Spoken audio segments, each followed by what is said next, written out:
दोस्तों नमस्कार। कथा मंजूषा के आज के अंक में आप सुनेंगे सूर्य बालाजी द्वारा लिखित कहानी अनाम लम्हों के नाम। सूर्य बालाजी समकालीन कथा लेखन में एक विशिष्ट और अलग अंदाज के साथ उपस्थित हैं। तो लीजिए प्रस्तुत है उनकी यह रोचक और प्रसिद्ध कहानी अनाम लम्हों के नाम।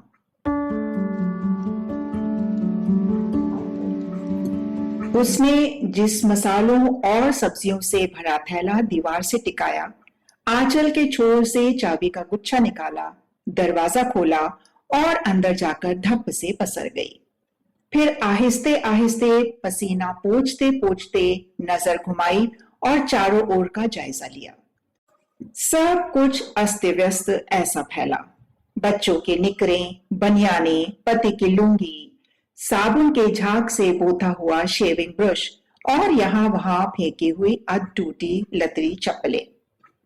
अंदर की तरफ खुलने वाले दरवाजे के पास दाल सब्जी के खाली हुए सूखे कड़कड़ाए से पतीले, राख से अटी अंगीठी पड़ी थी और बरामदे में ऊपर अध सूखे अधगीले कपड़े लटक रहे थे। इस सबके अलावा बाहर सूखी सूखी गर्माती अंधड़ जैसी हवा और अंदर उमस भरी बेखली। काम काम किधर से भी शुरू किया जा सकता है। सब एक से ही धोना, पोंछना, मांजना, समेटना, पकी हुई दाल, सब्जी, चावल की जूठने, उसे जल्दी से जल्दी जुट पड़ना चाहिए। लेकिन वह थी कि इस पूरे उजाड़ खंड के बीच पूरी तरह निर्लिप्त वैसी की वैसी पसरी बैठी थी, बस जैसे हिलने तक का जी नहीं कर रहा था। अच्छा, क्या सालों महीनों जुड़ती चली जाने वाली इतनी लंबी जिंदगी में से कुल 3-4 घंटे यूं ही सब ऐसे का ऐसे छोड़कर नहीं बिताए जा सकते? कुछ 3-4 घंटे की मोहलत क्या हो, अगर वह ऐसे ही धसी चट्टान की तरह बैठी ही रह जाए, पति बच्चों के आने तक भी। शाम तक वैसी की वैसी अटी अंगीठी, फैले कपड़े, जूठे बर्तन पड़े रह जाए तो उस स्थिति की कल्पना ही आतंकित करने वाली थी। लेकिन उठी वह तब भी नहीं, सिर्फ बैठी सोचती रही कि कितना अच्छा होता अगर कोई क्रोधांध ऋषि, मुनि या यक्ष किन्नर अचानक आकर उसे कुछ घंटों के लिए शिलाखंड बनाकर शापग्रस्त कर जाता। वह यह भी सोचती रही कि आज तक की जिंदगी में कुल मिलाकर उसने कितने बर्तन धोए होंगे, कितना चावल चुना होगा या कितना किलो आटा मारा होगा, इसका कोई हिसाब किताब करता होगा। रात के दिन और दिन के रात पलटते जाते जिंदगी के सफों का कोई लेखा जोखा। अचानक बगल के दीवार की दूसरी तरफ से कुछ खिसकाने खींचने की आहट से हुई। वह चौंकी। हाँ, पीछे मकान मालिक की पीछे वाली कोठरी से, जिसमें सीमेंट की बोरियां धरी होती हैं, आहट के साथ साथ एक आवाज पहले थोड़ी देर जैसे हारमोनियम के पर्दों के साथ गुनगुनाती रही, फिर एक लहराती धुन में बदल गई। गीत था तो पिक्चर का ही, पर इस तरह एक अजूबी अकेली सी कोठरी से निकल रहा था जैसे सुनसान निचार दोपहरी में सावन झिरझिरा उठा हो। गीत भी वैसा ही, जब दीप जले आना। वह चौंकी, फिर उठी, आंगन के कोने से लपक कर 2-3 ईंटें जोड़ी और पलस्तर वाली ऊंची मुंडेर की दूसरी तरफ झांकने लगी। वही था, हाँ वही तो था। एक आध बार आते जाते देखा था। यूं हारमोनियम और कुछ गाने की आवाज भी सुनी थी, पर काम में कहां इतने फुर्सत कि इन सब बेकार की बातें पर ध्यान जाता। आपके ध्यान से देखा, लच्छे लच्छे बाल, ढीला ढाला कुर्ता, पीठ उसकी तरफ थी ना। हारमोनियम के पर्दों पर फिसलती उंगलियां ही जब तक दिख जाती थी। गीत फुहारों की तरह झिरझिराता जा रहा था। संकेत मिलने का भूल न जाना, मेरा प्यार न ठुकराना, जब दीप जले आना, जब दीप जले आना।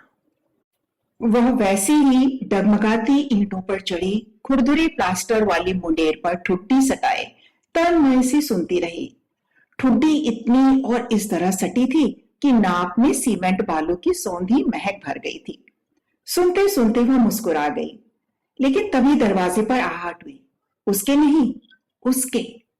उधर वह हारमोनियम छोड़कर दरवाजा खोलने उठा और इधर यह धपाक से लड़खड़ाती ईंटों से कूद गई। कूदने के बाद ही बिखरे फेंके घर पर नजर दौड़ाई तो जैसे नए सिरे से चौंक गई। झटपट काम में जुटी, फटाफट बर्तन समेटे और कपड़े बटोर कर शाम के लिए भाजी काटने बैठ गई।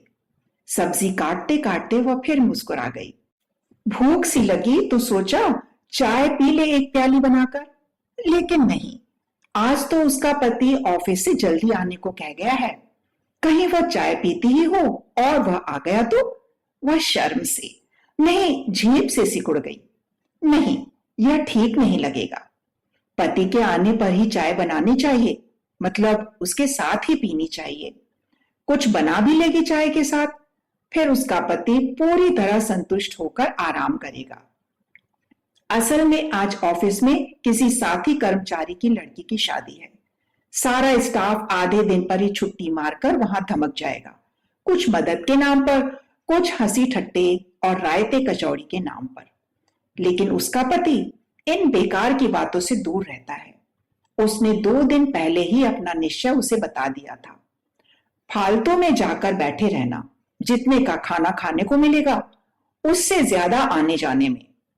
वैसे किसी को साइकिल या स्कूटर के पीछे बिठा लेने के लिए फांसा जा सकता था, लेकिन एक तो उसके पति के किसी से ऐसे बेकार के याराने दोस्ताने किस्म के संबंध नहीं, दूसरे कुछ प्रेजेंट भी तो ले ही जाना पड़ता। खाने से चौगुनी चपत, सोवा जल्दी घर आएगा, कुछ बदहजमी खट्टी डकार वगैरह का बहाना बनाकर। समझदार है उसका पति, हाँ और क्या, आने दो, उसके साथ ही चाय पिएंगे। बच्चों के आने से पहले ही आ जाएगा। शायद सिर्फ वह और उसका पति। वह फिर मुस्कुरा पड़ी। कौन सा गाना गा रहा था वह अभी, वह आदमी हारमोनियम पर? हाँ, जब दीप जले आना। कुंडा खटका। उसने हुलस कर दरवाजा खोल दिया। उसका पति अचकचाकर उसकी ओर देखने लगा तो उसने झेप कर सिर झुका लिया। चाय? हाँ। स्टोव में तीली लगाते लगाते वह फिर गुनगुना गई। उसके पति अपनी लुंगी मांग के साथ उसकी ओर फिर जांचने के अंदाज में देखा। चाय का मग लेकर पहुंचने पर उसने हैरान उखड़ी आवाज में पूछा, क्या बात है? बात? वह फौरन उल्लसित स्वर में बताना चाहती थी कि बगल की सीमेंट वाली कोठरी में जो कुछ दिनों से आदमी रहने आया है, वह बड़ा अच्छा हारमोनियम बजाता है। आज वह फला गाना बजा रहा था जो उसने इतनी देर तक मुंडेर पर ठुड्डी टिकाए सुना, और इसके बाद झपाक से कूद गई और फटाफट सारे काम निपटा डाले। और भी कि उस आदमी के लच्छे लच्छे बाल हैं, गुमसुमा सा। लेकिन वह अचानक ही ठहर गई। कहा सिर्फ इतना, बात कुछ नहीं, काम सब जल्दी जल्दी निपट गया। बाजार भी हो आई। नुक्कड़ से जरा आगे बढ़कर सब्जी मंडी से आलू प्याज लाई तो किलो पीछे 50 पैसे की बचत हुई। यही तो, उसका पति गुरबीले रुआव में बोला। मैं हमेशा कहता हूं, लेकिन तुम समझो तब ना। अब सोचो, जितनी बात तुमने सब्जी मंडी जाने के बजाय दुकान या फेरी वाले से आलू प्याज लिए, कितने पैसे गंवाए? हाँ, उसका स्वर एक सपाट उदास स्वीकार में डूब गया। उसका पति ठीक ही तो कहता है, आज कितने पैसे बर्बाद हुए। और यह सोचकर हमेशा इसी धूल धड़कड़ में सुबह का खाना निपटाने के बाद उसे मंडी से ही सब्जियां लानी चाहिए। बड़े की फीस माफी के फॉर्म पर गुप्ता जी की राय लिखाए? नहीं, कहां, गुप्ता जी थे ही नहीं। अरे तो बैठकर इंतजार कर लेती थोड़ी देर। लेकिन यहां दूध वाला आकर चला जाता ना। उसके पति का स्वर चिढ़ गया। एक दिन दूध ना लिया जाता तो कौन सा कहर ढह जाता। लेकिन गुप्ता जी के लड़के ने भी कहा कि ठीक ठीक पता नहीं वे कब तक आएंगे। इसलिए मैं शाम को बड़े को ही फॉर्म लेकर भेज दूं। बड़े करवा चुके। लाओ फॉर्म, मैं ही घंटे भर में जाऊंगा। अ, एक जरा सा काम भी छोड़ दो तुम लोगों पर। उसका पति गुरगुराया। उसके बाद उसने ऑफिस से लाया अपना रैक्सीन का बैग खोला और खासे बड़प्पनी अंदाज में उसे बुलाकर एक दो कंपनी के नाम वाले पैड, दो तीन पेंसिलें, गोंद की छोटी शीशी और सोखते उसे थमा दिए। संभाल कर रख दो, लेकिन सब बर्बाद न कर पाए। इतना खट खट कर एक एक चीज जुटाता हूं, लेकिन तुम लोग कदर जानो तब ना।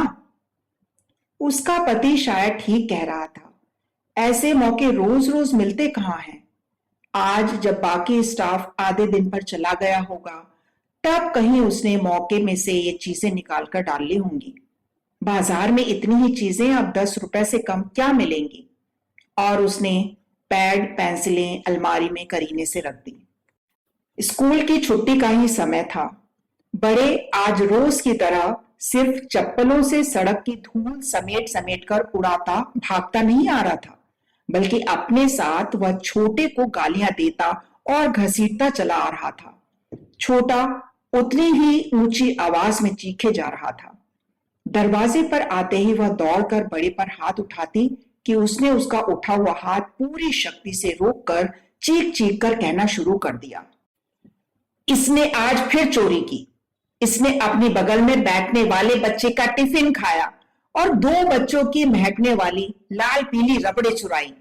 इसे इसे जूते की माला पहनाकर सारी क्लासों में घुमाया गया आज, मेरी भी क्लास में।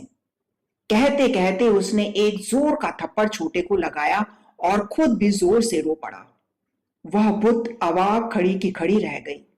हाथ की पूरी शक्ति जैसे झंझनाती हुई बेजान होती जा रही हो।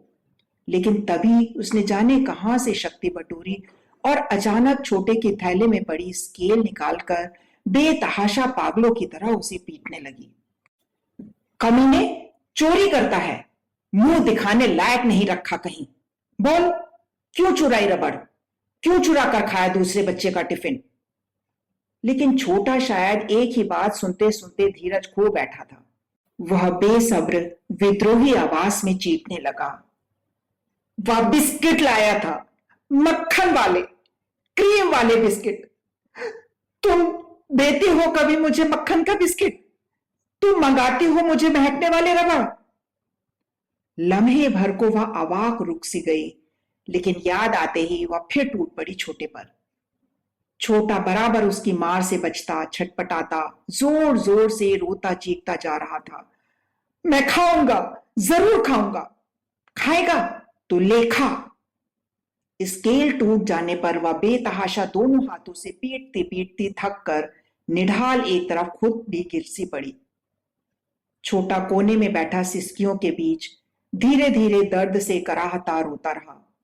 उसके हाथ पैर सूखे, गंदे और जगह जगह स्याही खड़िया से पुते थे।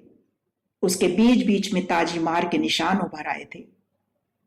थोड़ी देर बाद वह खुद ही उठी, छलछलाती आंखों को छुपाती एक तश्तरी में 2 रोटियां और थोड़ा सा अचार उसके सामने रख दिया, जिसे देखते ही छोटे ने जोर से पैर मारकर बिखेर दिया था।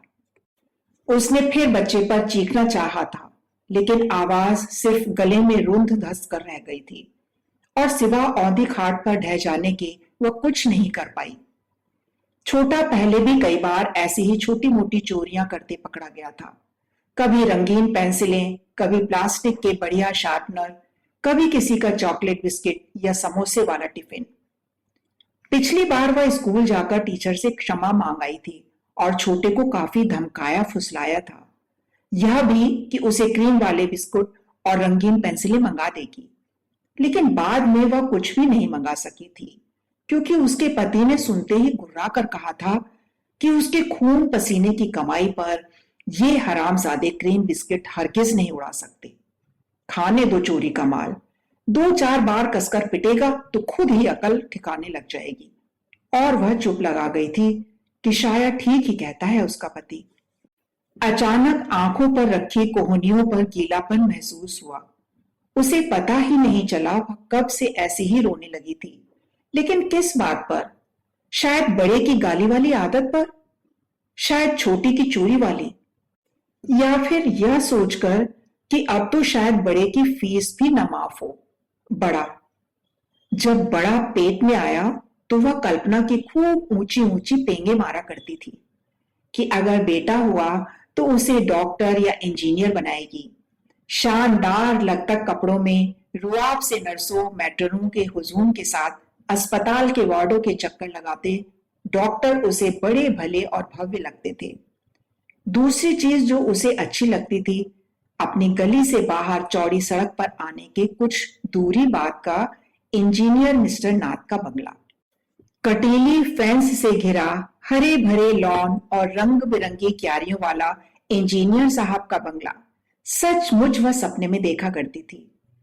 लोगों का कहना था कि इंजीनियर साहब का बचपन बड़ी तंगहाली में गुजरा था। फीस तक के पैसे नहीं जुटा करते थे, लेकिन शुरू से ही उन्हें पढ़ने की लगन थी। इसीलिए स्कूल से लेकर कॉलेज, यूनिवर्सिटी तक हमेशा उन्हें छात्रवृत्ति मिलती रही। सचमुच सामान्य तंगहाल घर के बच्चों में जो लगन, जो टेव रहती है, वह अमीर के बच्चों में कहां। उसे लगता उसके बच्चे भी जरूर पढ़ाई में तेज निकलेंगे। ऐसा सोचने का एक और भी पुख्ता कारण था। वह स्वयं भी चाहे थोड़ा ही पढ़ पाई, पर रही तो हमेशा तेज लड़कियों में ही। स्कूल में बड़े को डालने से पहले ही उसने उसे कितनी ही कविताएं, गिनती, नाक कान के अंग्रेजी शब्द आदि सिखा दिए थे। रोज शाम घंटे आधे घंटे बैठकर उसे बड़े उत्साह से पढ़ाती सिखाती, लेकिन बड़े ने कभी पढ़ने में मन लगाया ही नहीं। बस जितनी देर वह साथ बैठती किसी तरह बैठता और रखता, लेकिन उसके उठते ही वह किसी न किसी बहाने रफू चक्कर हो जाता। इम्तिहान में भी बस किसी तरह पास होता रहा। निराश हो उसने सोचा शायद थोड़ी सख्ती बरतने से उस पर असर पड़े, लेकिन तब बड़ा कभी पेट दर्द, कभी सिर दर्द के बहाने बनाने लगा।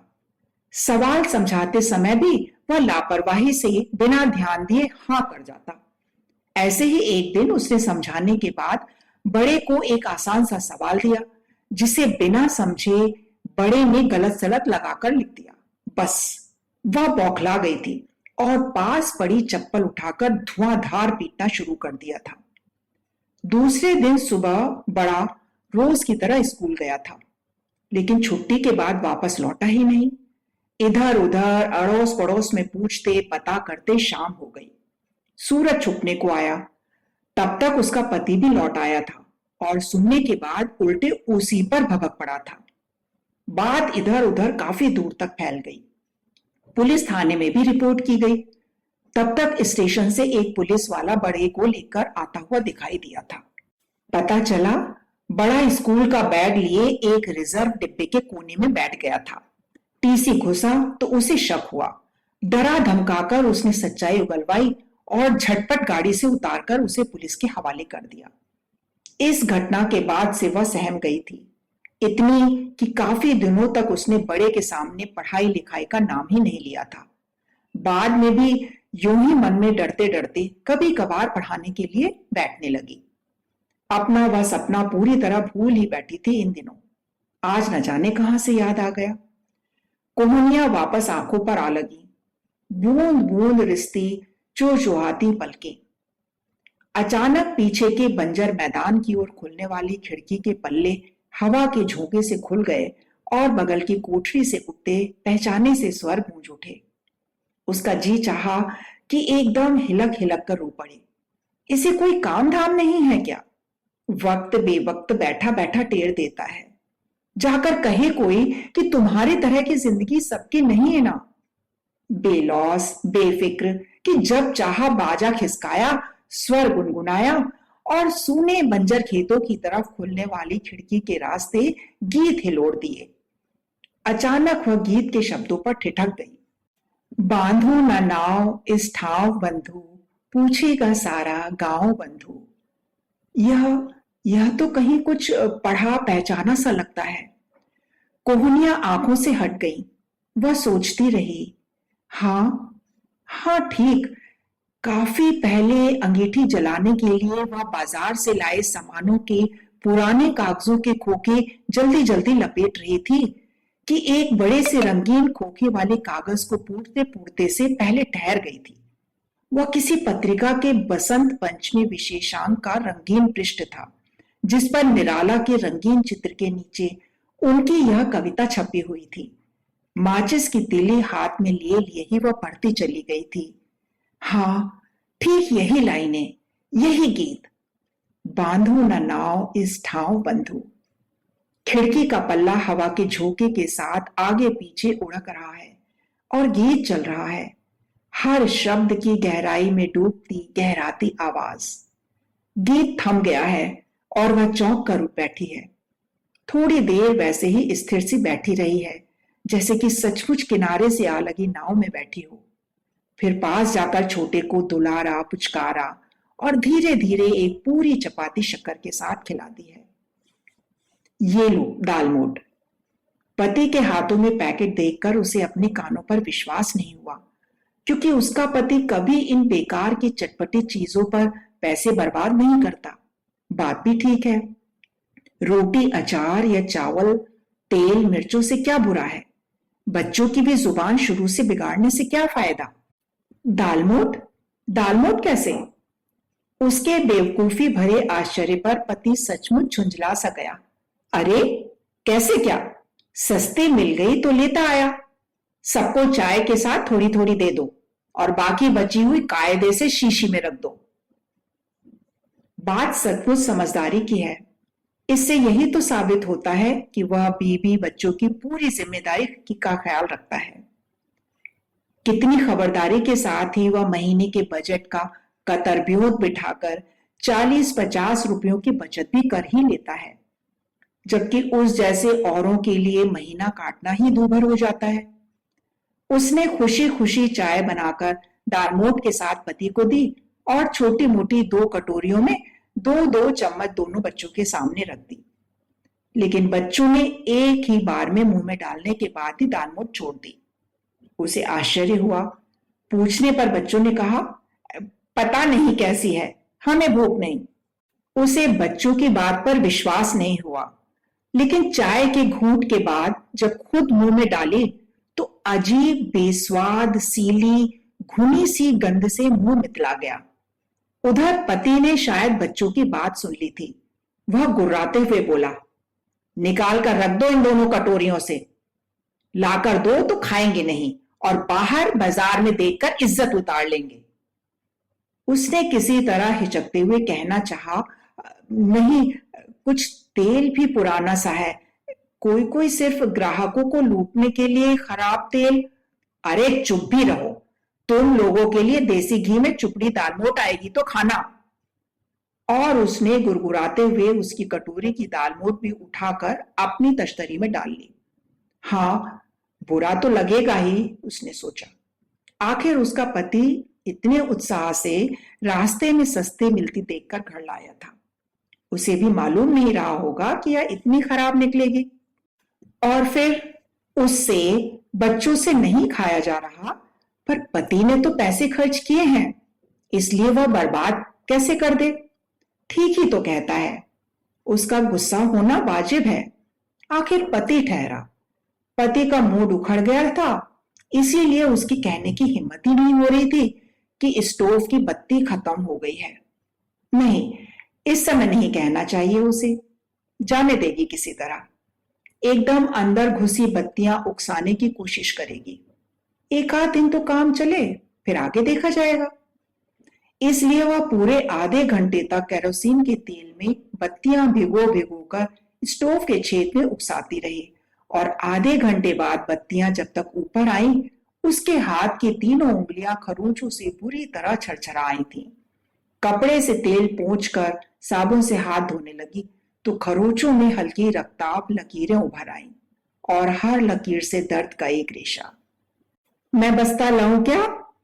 उसने अचकचाकर सिर ऊपर उठाया तो देखा छोटा खड़ा पूछ रहा था। उसे सचमुच अपने कानों पर विश्वास न हुआ। दर्द की जैसे धुन ही न रही। भागी भागी आकर प्यार से छोटे को पढ़ाने बैठ गई। 4-5 दिन पहले वह छोटे को बहुत फुसलाकर पढ़ाने बैठी थी, और पढ़ाई करने के बाद उसे चुपके से पति से छिपाकर लाया रंगीन कागज में लिपटा एक लेमन जूस दिया था। छोटे की आंखें एकदम चमक उठी थी, लेकिन तभी बच्चे की अबोध आवाज की एक दर्दीली सहानुभूति उभरी थी। तुम सब्जी के पैसों में से लाई हो? नहीं नहीं तो। उसने छोटे को समझाना चाहा था कि उसके पास और भी पैसे हैं, पर बच्चे की आंखों से साफ लग रहा था कि उसे मां की बात पर जरा भी विश्वास नहीं। पढ़ाई खत्म होने पर उसने छोटे को प्यार किया था और कहा था कि जब भी पढ़ने बैठेगा वह उसे ऐसे ही रंगीन लेमन जूस दिया करेगी।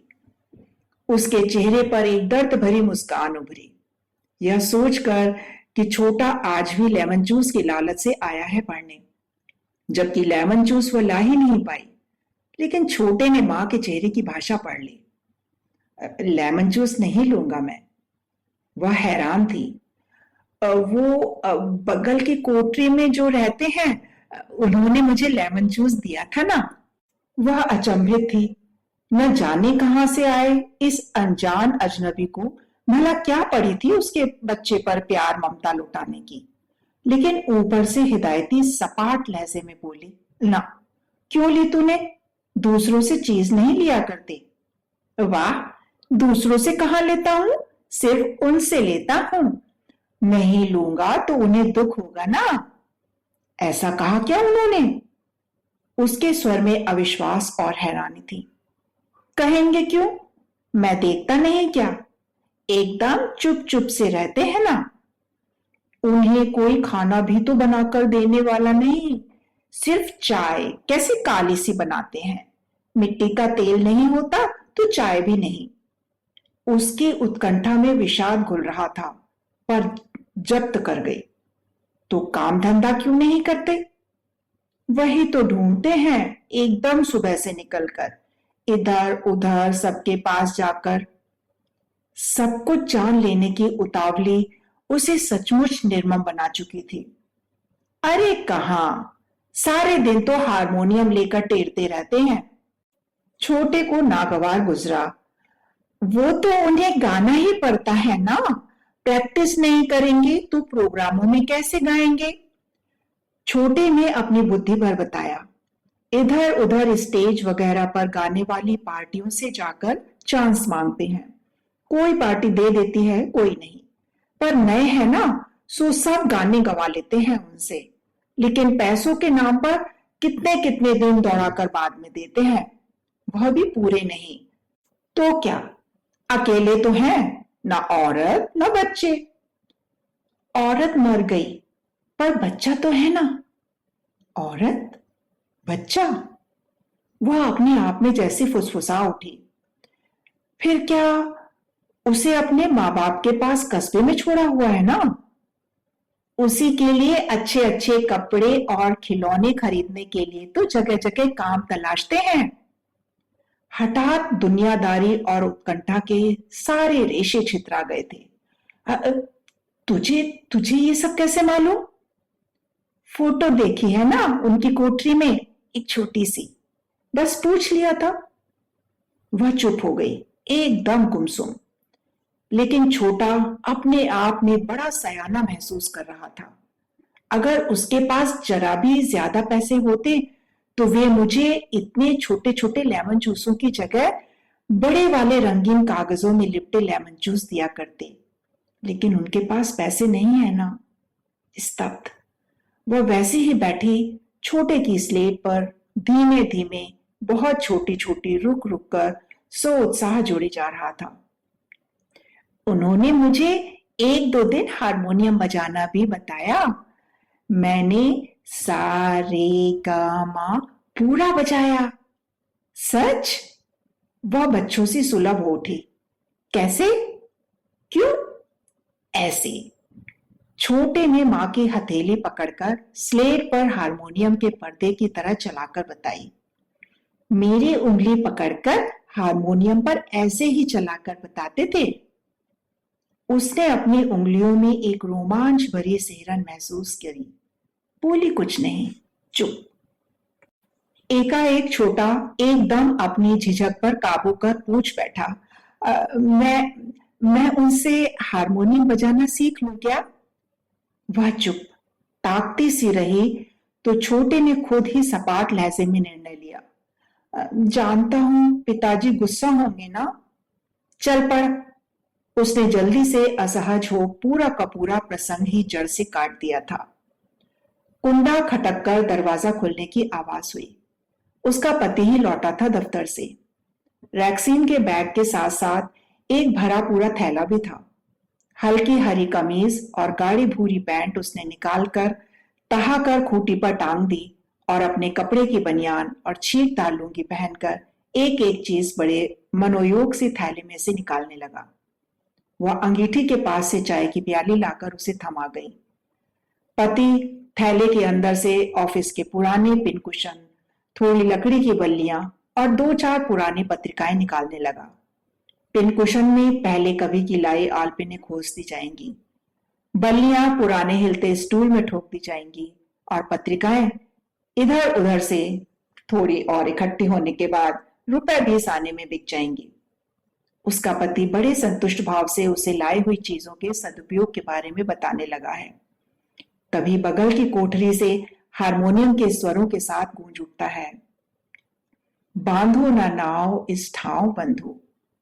उसके मुंह का स्वाद बिगड़ जाता है। ये कौन मुझे आ गया है इस सीमेंट वाली कोठरी में? वक्त बेवक्त राग अलापने लगता है। एक दिन छोटे से कहला दो, अगल बगल शरीफ भले मानुस रहते हैं। हाँ, यह लो, सारी पिनें खुस गई, रख दो।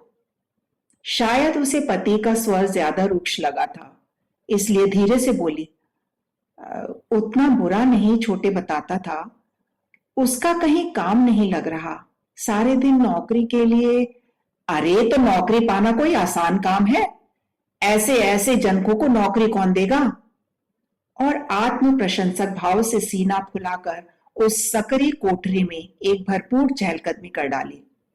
फिर स्लेट पर झुके छोटे पर एक नजर डालकर संतुष्ट भाव से बोला, हाँ, बच्चों को स्कूल से लौटने पर सीधे पढ़ने बैठा दिया करो, नहीं तो ऐसी संगत में बिगड़ जाएंगे।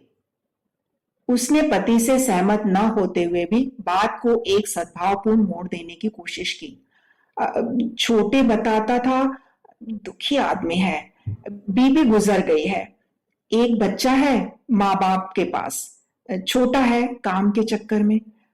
इसीलिए तो कह रहा हूं मैं कि मेलजोल बढ़ाने के चक्कर में बिल्कुल नहीं पड़ना है, नहीं तो जहां किसी चीज की जरूरत पड़ी चट मांगने पहुंच जाएगा।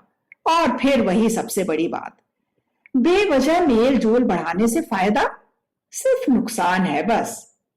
हाँ और क्या, उसने सहम कर कहा और मन में अपने आप को भी समझाने लगी। ठीक ही तो कहता है उसका पति, बेकार में पैसे की बर्बादी की आशंका। वैसे भी मेलजोल बढ़ाना मतलब कभी एक कप ज्यादा चाय, कभी एक कप कटोरी दाल, कभी आधा प्याला शक्कर। और उसका पति एक एक चीज कितने एहतियात से सहेजता रहता है। हमेशा हल्की हरी या हल्की नीली कमीज और भूरी पैंट पहनता है। सफेद कमीज धोने में साबुन भी ज्यादा घिसना पड़ता है, कमीज घिसती भी जल्दी है। दूसरे, सफेद कमीज 2 दिन से ज्यादा पहनी भी नहीं जा सकती। आजकल भी उसके पति के पास एक नई लुंगी रखी है, छेदों के अंदर से उसकी नीली हरी पट्टियों वाली धारीदार जांघिया दिख जाती है। सुनो, पुराने कागज और शीशियां लाओ, मैं नुक्कड़ पर ले जाकर बेच आता हूं। गली में फेरी मारने वाला आधा तिहाई तोलकर तुम्हें बेवकूफ बनाकर चला जाता है। उसने लुंगी निकालकर पजामा बदला और थैले में दफ्तर से लाई पुरानी पत्रिकाएं और शीशी बोतलें लेकर बाहर निकल गया। छोटा हांफता हुआ सा आकर खुशी, उत्तेजना और आशंका के बीच उसके कानों में फुसफुसाया था, वो आए हैं, वो बगल की कोठरी वाले। अच्छा अच्छा अच्छा। वह खुद अस्त व्यस्त उठी। तो बुला ला ना, आ नहीं रहे।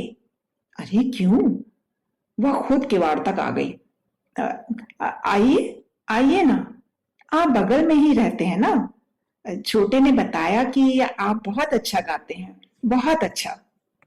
जवाब में उसने एक मुस्कुराहट के साथ हाथ जोड़ दिए थे। बैठिए, बैठिए ना, चाय पिएंगे? छोटा बताता था आप उसे कितना प्यार करते हैं, लेमन जूस भी देते हैं। वह भी आपको बहुत मानता है। एकाएक उसे अजीब सा लगा। वह ही बोले जा रही है, लेकिन वह करे भी क्या? उसे कहना भी तो इतना कुछ है। अ, वह वह गीत आप गाते हैं, मैं जानती हूँ, निराला जी का है ना? जी जी जी। आपको कैसे मालूम? मालूम है। कहती हुई वह शर्मा गई, फिर जल्दी से बोली, मैं चाय बनाती हूँ।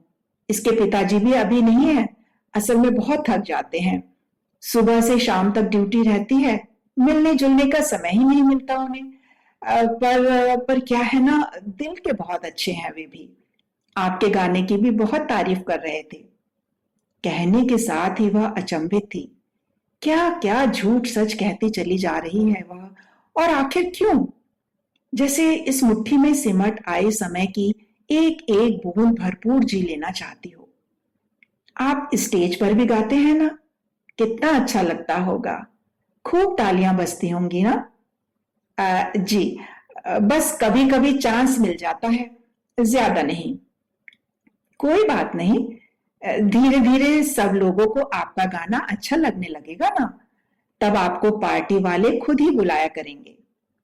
उसने सोचा था उसकी बात सुनकर वह खुश हो जाएगा, लेकिन वह तो और ज्यादा उदास हो गया, जैसे कोई जख्म टीस गया हो। वह असहज हो उठी, मन ही मन अपने को धिक्कार जल्दी से जोड़ा। आपको नौकरी भी कहीं जल्दी ही मिल जाएगी, देख लीजिएगा। लेकिन कहने के साथ ही वह स्वयं असंयत हो उठी। उसकी लम्हे भर को उठी आंखों में फैले अवसाद को देखकर, ओह, कितने जख्म है इस आदमी के पास, और अनाड़ियों से क्या क्या बोले जा रही है। चाय खौल गई थी और वह बेसब्री से छोटे का इंतजार कर रही थी, जिसे उसने दुकान से दौड़कर 8 आने का दाल सेब लाने के लिए भेजा था। छोटे तीर की तरह भागता हुआ वापस लौट आया तो उसकी उदासी धुल गई, और तश्तरी में चाय की प्याली लेकर उसके सामने सरकाती हुई बोली, आपको मेरी बातों से दुख पहुंचा? जी? नहीं नहीं। वह एकदम क्षमा याचना कर उठा। ऐसी कोई बात नहीं। दरअसल मैं परेशान सा रहता हूं। मैं तो कृतज्ञ हूं आपकी सहानुभूति का। उसने धीमे धीमे चाय की 2 घूंट भरी और जैसे क्षमा याचना पूरी न हुई हो ऐसे बोला, आज की बड़ी मुश्किल से एक ग्रुप ने मंजूरी दी है, लेकिन भाग्य की विडंबना देखिए, सुबह ही हरारत सी लग रही है और गले में खराश सी भी। ओह, आपने मुझे बताया क्यों नहीं? मैं चाय में जरा काली मिर्च डाल देती ना, छोटे पास की दुकान से अदरक ला देता। वह जाने क्यों बुरी तरह उदास हो उठी थी। असल में मैंने आपको बोलने का मौका ही कहाँ दिया, खुद ही बोलती गई। अरे नहीं, आपने इतनी अच्छी चाय पिलाई कि 2 घूंट में ही मुझे कितना आराम सा मिल गया। सच क्या? वह कृतकृत्य हो गई। असल में सुबह से ही बुखार बुखार सा लग रहा था तो उठा ही नहीं, अब काफी ठीक लग रहा है। वह खुश हो गई थी कि साबुन फैक्ट्री का भोपू बजा था। ओह, उसके पति के आने में थोड़ी ही देर है। चलो अब। आह, वह जितनी उदास हुई सुनकर उतनी ही निश्चिंत भी। छोटा इतनी देर मंत्रमुग्ध भाव से उसके पास बना रहा। जाने लगे तो उसे एकाएक याद आया, हाँ, आप आए कैसे थे? जी कुछ नहीं, हरारत सी लग रही थी ना तो सोचा था छोटे से पूछूं जरा बाजार से चाय पत्ती ला देगा क्या, लेकिन अब तो उसकी जरूरत ही नहीं। वह ऐसे मुस्कुरा उठा जैसे कोई बच्चा चांद देखकर मुस्कुरा उठता हो। चलता हूं। थोड़े दिन बीतते बीतते वह आहटों के जरिए बहुत कुछ दिनचर्या समझ चुकी थी। वह अंगीठी सुलगाती होती तो वह बाहर निकल चुका होता। कोयला तोड़ती होती है तो बंजर की तरफ खुलने वाली खिड़की के पल्ले के रास्ते गीत सुबुगा उठता है। बांधो न नाव इस ठाव बंधु, पूछेगा सारा गांव बंधु। वह मन ही मन मुस्कुराकर अंगीठी में कोयले भर देती है। भला इससे पूछो, इसकी नाव बांधने की नौबत ही कहां आ रही है। भरे समंदर में तो हिचकोले खा रही है। लेकिन ज्यादा करके सिनेमा के गाने कहता तो था। पार्टी वाले कहते हैं सिनेमा के गाने ही पब्लिक मांगती है, इसलिए वह ठीक ठीक निकालने की कोशिश करता है। मैं जिंदगी का साथ निभाता चला गया। अंगीठी जल रही है, हारमोनियम बज रहा है। गम और खुशी में फर्क न महसूस हो जहां, न महसूस हो जहां, न महसूस हो जहां। वह अचानक पाती है कि उसकी रोटी चकले पर चलती हुई उसी लय में घूम रही है। मैं दिल को उस मुकाम पर लाता चला गया। रोटी तवे पर डाल दी गई है। इसी तरह दाल उफनती होती है, आवाज छोर अछोर गूंजती रहती है। लेकिन जब कभी तवे पर पड़ी रोटी जल जाती है तो वो खींच जाती है। यह अच्छा इसका गीत पीछे पीछे लगा रहता है, इसका कहीं काम क्यों नहीं लग जाता, छुट्टी मिलती। लेकिन उसका पति कहता तो था, ऐसो ऐसो को काम कौन देगा, कि लच्छे लच्छे बाल और ढीला ढाला सा कुर्ता, मोटा खुरदुरा सा।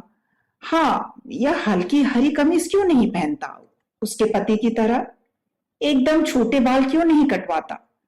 कम साबुन, कम तेल, सफेद कुर्ता धोती में हरी कमीज से कहीं ज्यादा साबुन लगता होगा। और फिर छोटे का लेमन जूस, छोटे वाले ही सही, पर लेमन जूस क्यों। अब तक उसने 2-4 रुपए कुल मिलाकर तो जरूर बर्बाद किए ही होंगे, जबकि उसके पति 2-4 पैसे भी नहीं। सलीकेदार है उसका पति ना। लेकिन दिखा नहीं इधर बहुत दिनों से, आया भी नहीं। आया भी क्या, अरे वही आया तो था जब काम लगा था, फिर काम लगेगा तो आएगा। कोयले तोड़े जा रहे हैं, छोटी हथौड़ी चल रही है। गा रहा होता तो शायद लय बंधी रहती। वह कोशिश भी करती है तो भी हथौड़ी या हाथ उसका नहीं, उस कोठरी से आती गीत की लय का कहना मानते हैं। तब हथौड़ी इस समय जैसी उल्टी सीधी नहीं पड़ती कि फटाक रोकते रोकते भी एक सिसकी निकल जाती है। एक मुरमुरे कोयले पर जोर से चल जाने के कारण हथौड़ी सीधी उसके बाएं हाथ की उंगलियों पर जा पड़ती है। वह छलछलाई आंखों से उठ जाती है। उसका पति ऑफिस से आने पर हाथ में बंधी पट्टी देखकर झल्लाता है। असल में काम करते समय खबरदारी हो तब ना। लेकिन दूसरी सुबह हाथ ज्यादा फूला देखकर उसे चिंता होती है। वह उसके अस्पताल जाकर दिखा आने को कहता है। सुबह 8 बजे ही पहुंचना होगा अस्पताल। तो कोई बात नहीं। उसका पति कहता है कि वह चावल दाल चढ़ा देगा, सब्जी भी छौंक लेगा, वह जाए। नहीं तो कहीं चोट कुछ गहरे लगी हुई हो और बाद में घाव बिगड़े तो 1 के 10 देने पड़ जाएंगे। 4 महीने की बचत एक हथौड़े की चोट हजम कर जाएगी। फिर भी उसे अच्छा लगा है, क्योंकि अभी तक उसने यही पाया था कि उसका पति कई कई दिनों तक इधर उधर की सेक पट्टी ही करवाता रहता था। पर पिछली बार बड़े के घुटने का फोड़ा बिगड़कर नासूर हो जाने की वाली घटना के बाद शायद वह बदल गया था। अस्पताल से लौटने तक दोपहर हो चुकी थी। छोटा घर आ गया था। हाथों में अस्पताल की साफ पट्टी बंधी थी। वह इतनी देर तक अस्पताल के आउटडोर में अपनी बारी का इंतजार कर करके थक कर पस्त हो चुकी थी। कोठरी में पहुंचकर निढाल सी पड़ गई। छोटे ने पूछा तो एक गिलास पानी मांगकर पी लिया, बस। बाद में धीरे धीरे उठी। पतीली में सुबह के छूटे दाल चावल और सब्जी निकालकर खाने के लिए बैठी। खाते खाते आंगन में कुछ सफेद चीज सी दिखी। अरे, यह तो कुर्ता है उनका, बगल की कोठरी वाले का। उसने छोटे को बुलाया। उनका कुर्ता हवा से इधर उड़ाया है, जाकर दे आ। किसे? लेकिन वह तो गए। गए? कहां? उनका बच्चा बहुत बीमार था, चिट्ठी आई थी। तुम्हें कैसे मालूम? पिताजी के पास आए थे कि उनका हारमोनियम रख ले और उन्हें कुछ पैसे दे दें। वह अपनी घबराई सांसों की उतावली संभाल नहीं पा रही थी। पिताजी ने कहा उनके पास एक पैसा भी नहीं है और वे उन्हें जानते भी नहीं। फिर उसकी सांसें जैसे हजारों धड़कनों में रेशे रेशे बिखरती जा रही थी। फिर पिताजी ने दरवाजा बंद कर लिया था। छोटे खुद भी बताते बताते हांफसा रहा था। मैं भागकर पीछे के दरवाजे से उसके पास गया था। पूछा कि आप कैसे जाएंगे? तो उन्होंने मुझे समझाकर कहा कि कोई बात नहीं, वे हारमोनियम बाजार में ले जाकर बेच कर चले जाएंगे। फिर फिर चले गए ना। और जाने के समय फेरी वाले से ये लाल पीला गुब्बारा मुझे खरीद कर देते गए। मैं लेता नहीं था, उन्होंने जबरदस्ती खरीद दिया। उसने बच्चे के हाथ में कसकर पकड़े रंगीन गुब्बारे को हल्के से छुआ, जैसे वह कोई एक बहुत अजूबी बड़ी नायाब सी चीज हो। एकाएक छोटा उसके और करीब आ गया और उसके हाथ में बंधी पट्टियों को सहलाता सा बोला, मैं अब चोरी नहीं करूंगा। तो दोस्तों, ये थी आज की कहानी। मुझे पूरी उम्मीद है कि हर बार की तरह यह कहानी भी आपको जरूर पसंद आई होगी। अगले अंक में मैं फिर आपके सामने उपस्थित होंगी एक नई कहानी के साथ। तब तक के लिए अनुमति चाहूंगी और सुनते रहिए कथा मंजूषा। नमस्कार।